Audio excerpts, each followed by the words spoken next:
This is the Fit Femmes movement. Have you felt overwhelmed with your fitness journey and feel like you just want to give up? Are you a busy female professional or entrepreneur looking for weight loss and self-care solutions that you can squeeze into your hectic schedule? Then you're in the right place. Let's get inspired to make fitness and healthy living improve rather than consume your life. Together, we'll take major strides towards a happier, healthier, even wealthier you. I'm Julia Hickman, your host and coach. Hi, everyone. Welcome to another episode on the Fit Femmes movement. Julia here, and I'm joined by the lovely Jessica Johnson. I can't wait to share some more with you guys about her and her story. But if you're new to the show, this show is where we talk about different ways of making female entrepreneurs' lives better by doing things the smarter way, not harder way. This podcast started out with me talking about how to make fitness smarter, not harder for our lives. But as I've shifted my business, we're bringing now the conversation. We're talking more about business and different ways that you can elevate and show up for yourself, show up for your family, show up for the people that you love, the people that you want to serve. And it doesn't need to be done in a hard way. We don't need to burn ourselves out to do those things. So Jessica, let me tell you guys a little bit more about Jessica. Jessica is the owner of a content marketing agency called Buzzworthy Content. She scaled her business to multi-six figures in its first year, and now she mentors writers on how to create their own profitable freelance business as their own boss. So Jessica has a degree in journalism, and she's been featured in HuffPost, Ad Age. She's managed global content teams and is the host of the Bright Life podcast. Ooh, another podcaster. So Jessica, tell us a little bit more about how you got started in the entrepreneurial world. I know you started one business. If you just want to tell us, tell us a little bit about going to school for journalism and how you got interested in that, and then how you got into the online world.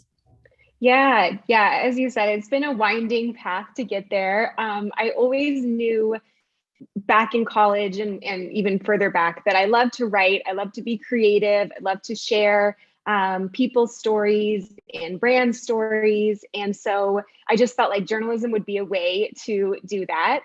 And then for years, I was in corporate doing communications, marketing, kind of in line with that journalism.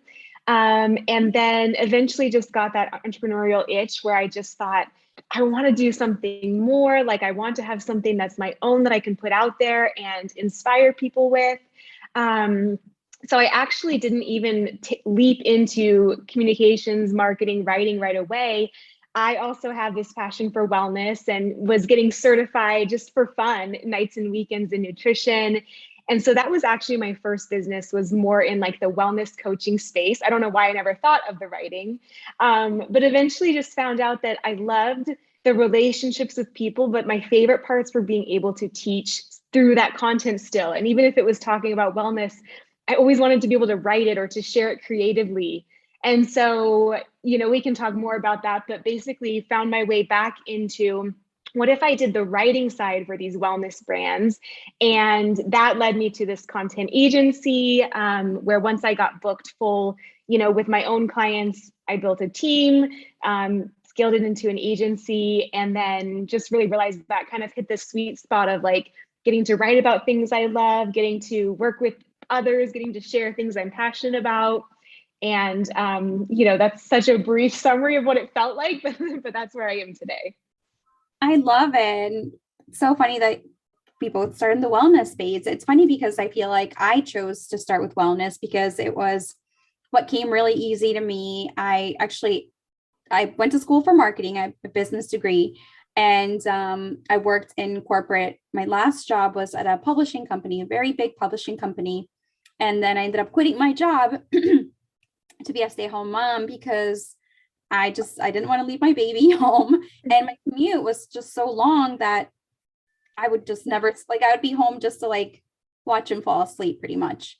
So I decided to quit my job, and then I became a personal trainer. I did CrossFit coaching for a little while before I started my online fitness coaching. But yeah, it's funny because same as you, I didn't think of like tuning into my business side. I was more like, oh, fitness comes so natural to me, so let me do that. And I feel like everything, like, I guess some people might look at that as like, oh, like you did the wrong thing, you went after the wrong thing, but it's like I feel like everything has led me to the right thing, right? So I'm not the type of person who's like, oh my gosh, I need to like do things tomorrow, like I need to have everything I want tomorrow. I do sometimes get like wrapped around like my timeline, but I feel like overall it's like about just being okay with where you are in the moments. What do you think? Like, how do you feel about your pivot? Like, do you feel like it was a natural progression? Did you ever feel like, oh my gosh, I should have just gone straight to content writing?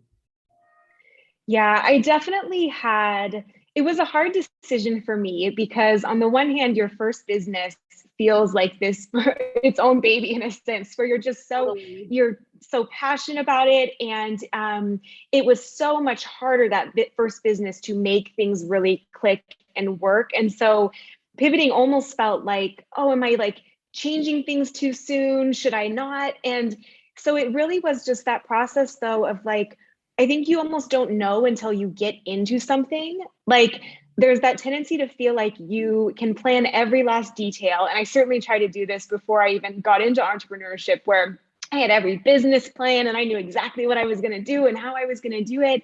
But you don't really know until you just take action and get into it and see what it's like working with certain clients or offering certain services or products. And almost like, I think that what I'm grateful for about that experience is it got me into the game and it gave me feedback on what I liked and what I didn't. And then once I pivoted, it was like, it just, everything came together so much faster. And it just felt like so much more alignment of what my natural energy and what I was here to do.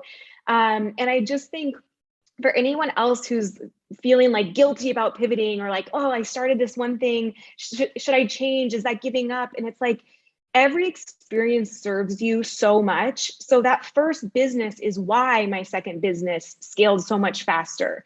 Like I learned so much having to figure out marketing and billing and clients and selling and just all the stuff that it's like not the whole story to be like, I had this business and this agency scaled right away in the first year. It's like, it's because of that first business and because I was willing to pivot and hear those intuition, kind of little inklings you get. So I definitely think I get the heaviness of like, oh, but I started on one path and I changed. But it's like if you were driving one direction and then realized that there was another place you were trying to go, you wouldn't just keep going the same wrong way, because what's the point? Like it's okay to make those turns. And it's almost, I think, a braver thing, like you're honoring your instincts and what your life is trying to like say to you. And every experience is valuable and maybe serves a different purpose that you don't even realize in the beginning. I love that. That's such value that you're dropping there. And I feel like it gives people like that permission to be okay with like changing your mind or switching things up. It's okay. Like just because you started one thing doesn't mean it's going to stay. And even if you like, if someone stays with the same type of business, it's still going to evolve and change. Like nothing stays intact forever. And I feel like that's the beauty of being an entrepreneur, is that we kind of get to play and we get to figure things out and we get to find what really lights us up and also allows us to help others and make money. So exactly. I think of it kind of like little chapters too, where it's like, maybe you have this chapter in corporate and then you start to feel these little gut pulls towards leaving. And then you have that chapter. For me, it was the first business. And then someone I was just talking with the other day explained, if you start to get those feelings, that's just a sign for you that one chapter is maybe ready to close and the next one is kind of starting to call your attention. And it's not in your awareness until it's something that maybe is right for you or starting to be more aligned. So it's like, yeah, you can have one path and check the box and in corporate that feels very good to just stay on this linear path. But in entrepreneurship, like you're building and it's evolving with you. And like that's okay too. And that's just like you get to have this juicy life then with all these chapters and all this growth that reflects kind of where you are at each stage too. So, so true. Now, I'd love to know what you love most about your current business, if you don't mind sharing. Like, Sure. so is everything pretty much like done by your team now? Like, does everything get implemented by your team? Are you just like visionary, or are you also still working with some clients doing some writing? Yeah, so for the most part, my team does the majority of the writing, and then I get to kind of facilitate and get to know certain clients, figure out kind of which writer would really love to work with them, and then kind of oversee the projects and make sure that, you know, I can mentor the writers and teach them the ins and outs of things. So that's kind of my role now. But I love that aspect. And that's even what led me into this kind of next evolution of teaching more people, you know, through my courses, how to build those freelance writing businesses.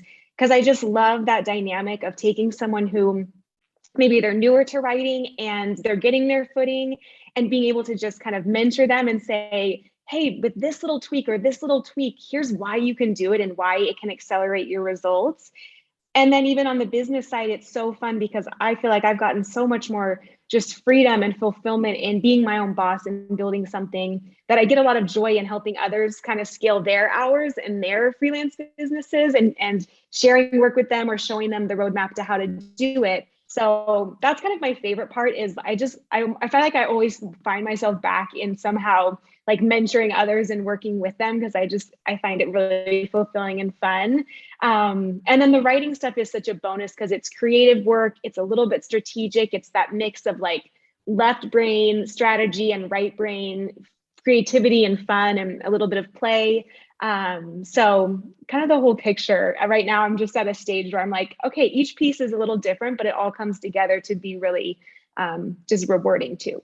Yeah, I love that. Well, I do some content writing for my clients now too. So I definitely have to check out all the things that you teach. But so I do podcast show notes and I have some clients that I repurpose their content show notes for. So I feel like writing is definitely one of those skills that you can always keep improving. So it's not like, oh, I learned how to write this type of content. Now I'm done learning it. It's like, no, you can always keep learning. And that's what I love about writing, actually. It's that it's something that you can keep improving. It's something that you can keep investing your time and energy in, as opposed to like some other skills. It's like, okay, once you learn those skills, you're kind of done. But writing, again, it's like you can use your creativity. It allows you to keep changing things up. It's a whole evolution in and of itself. I feel like so. It is. My Yeah. agency is quite a baby, so I have a very small team right now, but I always love talking to other women who are much ahead of me and who have bigger teams and who are all doing all the things. Because right now it's like, oh my gosh, like, you know, we have a few clients and things are going great, but it's like, okay, to take this to the next level, it requires a whole lot of other things. And that's like the scary part for me right now. It's like, okay, taking that like next step leap into delegating more and giving, you know, making sure that your team like knows all the things that they need to do to get their job done in a, you know, in a great, excellent way. So I guess what would you say to someone who is thinking about investing in improving their writing skills, or someone who's maybe thinking about hiring someone to, you know, to be their copywriter? Do you have any words of wisdom for someone? Ooh, yeah. Okay. So kind of from either both sides, right? Like the writer side, and then also maybe more of the entrepreneur brand side of what to look for in a writer. Huh. Okay, let's see. So for a writer, I think what you said is so spot on. Partly is just remembering that this is a craft you will always, always improve. And there's that tendency to like want to figure it out all overnight. But I even tell my own writers this. I'm like, here's some buckets of things that you can do, but just know you'll constantly be leaning into this. So if in terms of like things you can practice, like there's so much online, like you can take, the webinars or the courses, you can find like a mentor, things like that. But for a tangible like tip today, I think some even things that I will pay attention to is just like, how active can you make your story? So for example, like verbs are your action word. I'll get nerdy for a second, but I promise it'll sound simple, where it's like, you can say, she said, but it's like, did the person really say it? Or did they exclaim? Did they whisper? Did they yell? Did they shout? And one thing that can really shift writing and make it more action-packed, more interesting to readers, hook them more, keep them reading, is drawing them in with just the clearest words you can use, especially on those verbs, since that's where all your action is. So it's like little things like that, where you're not going to change every single word in something you write, but just having things like that in the back of your head, now you can look, and if you're ever just like they are, it's like, well, can I describe something better to the reader? Like, what is really going on? So like little things like that can make a big difference. And then in terms of someone who's thinking about working with a copywriter, like, gosh, there's just so much value, I think, in having a partner, because it's the hardest thing to write for yourself. And I can say this even as a writer, it's the hardest thing. And so if you can communicate your vision and what you're trying to do to a writer, they can do so much to make your story understandable to others and to move others to action, whether that's engaging with your content or listening to your podcast or buying one of your programs. So in that sense, I think it's like, one, it can offload so much from your plate, but two, I know it might be like, oh, that's my baby, like no one can say it like I can. But truly, an outside lens probably can say it better, because they're going to be able to ask you the questions and see the gaps that you might not have and clarify things for you. So you will actually become a better business owner, I believe, working with a copywriter as a partner, because they're just going to clarify your message that much more. And all the things you hold close that maybe make sense in your head, being an expert in your industry, someone else is going to be able to say, this is what your audience is going to have questions about though, or this is what's still unclear. Let's rearrange this. And so for me as a writer and then as a business owner, I think that's one of the great parts, is just seeing all that come together and the magic that can happen with a writer and a business owner or brand working together. Wow, I love that. And you're so right. It's having that partner who can help you, maybe even help you say something better than you would have said it yourself, Yeah. I think that's really, really very true. And I love the example of using the action, like in the verbs. I feel like that it's also like, if anyone out there is like trying to repurpose our content, like you can just go back and be like, all right, how can I say this differently? And that's gold right there. I love that. Simple, but like a win. Yeah, exactly. Anyone wants to connect with you, or if you have anything coming up that you want to share with us, where can people go to learn more about you? Sure. So probably the easiest place is either my website, which is hijessicajohnson.com, or my Instagram has all the links as well. And that's at hijessicajohnson. And there you can find, my podcast, which you and I have to connect on, and I'd love to even have you on. Yeah, you can find a Copywriter Starter Kit, which is just a free guide that shares beginning steps if you're interested or curious about using freelance copywriting to build your own business or be your own boss, with more location freedom. And then you can also learn more about my agency. So it's kind of a one-stop shop for whatever you are curious about or interested in. But yeah, I would love to have anyone. Love it. Love it. And I'll share all those in the show notes as well. So thank you so much for being my guest today. I really love chatting with you. And thank you to our listeners. I hope that you enjoyed this episode. Would love to see a review if you guys have anything that you want to let us know about this episode today. And I will see you guys next time. Thanks again. Thank you for listening to the Fit Femmes movement. I would love to hear your thoughts on the podcast. So please leave us a review. And sharing is caring. If you know someone who may benefit from this episode, please share it with them. We need more women up-leveling to their highest selves with grace, courage, and ease. If you'd like to connect with me more and have access to free live trainings and join a community of hundreds of other amazing women, then join my free Facebook group, the Fit Femmes Tribe.